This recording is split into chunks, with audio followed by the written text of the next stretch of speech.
I hear this is your first Sundance. It is, yeah. How's it going? It's real cold, but the premieres are fun. How long you been using Dropbox? Someone asked me this earlier. Like, it's kind of like having an email address. You kind of can't remember because it's an essential thing to have if you're making videos. It's just one of the tools you have alongside of an email address. And so I can say officially 6 years because I've been, doing this kind of work for 6 years. Yeah. So where does Dropbox kind of fit in your process? I'll give you a good example. We just came out with a movie. It came out yesterday. And the process of making that movie was pretty interesting because the editor is in New York. I'm in Austin. And then we had a post-production supervisor in LA. And, in the old days, you'd have to pick up the phone and tell them, all right, at the timestamp 2:35, I want you to trim it and give it an L cut. And, we just don't do that anymore. And you don't have to be in the same room anymore.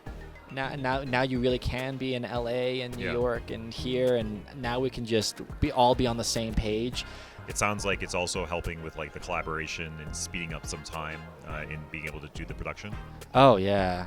I mean, it allows you to be a lot more flexible because I wanted to work with this editor in New York and this post-production supervisor in LA. We can't do that unless if we didn't have a tool like this, we'd have to be in the same room. Yeah. And a term you often hear right now is that everyone can make a movie these days. Everyone can make a film.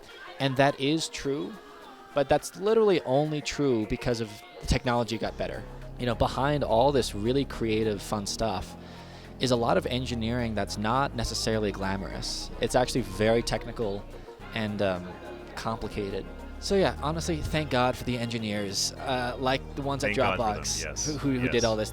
I say this, I stand by this. They should get on second on the plane after the service members and all that. I love that, and I think they'll be very happy to hear you say that. And what is the ease of use when you think about Replay? You honestly don't even need instructions. I mean, the one thing that I needed instructions on because I didn't know it was this good was the pen tool, where you can just circle a thing and say, hey, delete that. That's crazy to me because it just makes life so much easier. It really makes it like a digital notebook. In our VFX stuff, there's some parts in our movie where one specific example, there's one shot where 3 actors are in the frame, and I wanted to digitally push in on the actor in the middle. And the editor didn't know how far to push in. He didn't know where to stop.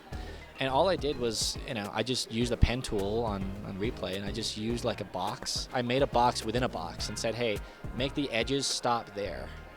And that was it. We never had to talk about it again. Well, it's great that you're having such great success with it. Baron, what's your favorite movie of all time? Babes.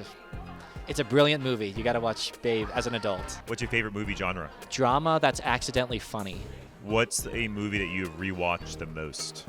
I'd say The Truman Show is a movie I've seen a lot of times, and there's always something new out of it every time.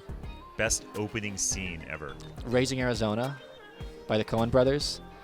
The most iconic opening in movies.